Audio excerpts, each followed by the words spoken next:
A drunken driving incident happened late night in the national capital's Vasant Vihar area, and right now we are showing you the visuals from Vasant Vihar police station where this Audi car, which allegedly, ran over five people and injured those five people who were sleeping on a footpath, and they were the five pavement dwellers, including an 8-year-old girl, who were injured after this speeding Audi, allegedly driven by a drunk man, ran them over as they slept on the footpath. You can see the situation of this particular car, the Audi. It is completely, broken down from front, and also the airbags have been opened. And the airbags only gets opened when the, thrash and when the overspeeding is very high, and the thrash happens very, strongly. So this incident occurred around 1:45 a.m. as per the reports in Vasant Vihar area, and the driver has been identified as Utsav Shekhar, a Dwarka-based man realtor who was arrested at the scene as well, and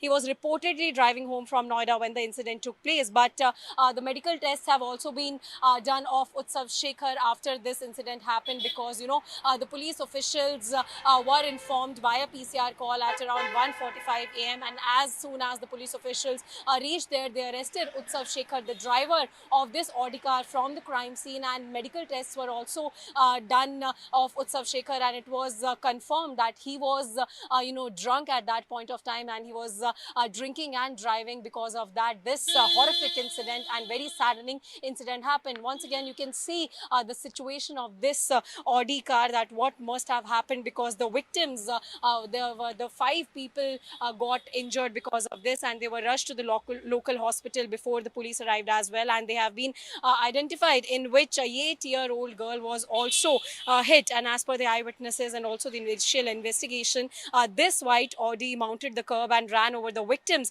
while they were asleep outside the Shiva camp, and this car drove for some distance before ramming a truck as well. So indeed, it is a major crime of drinking and driving, which comes across very rapidly in the national capital. So it is very saddening, even after a lot of information regarding not drinking and driving. Such incidents are happening in Delhi. So right now, in this matter, police officials are still investigating, and this matter is under investigation, and Utsav Shekhar is under custody as of now, and police officials have said that particular steps and investigation will be done further as well. With camera person Avinash, I am Hendigar for News X.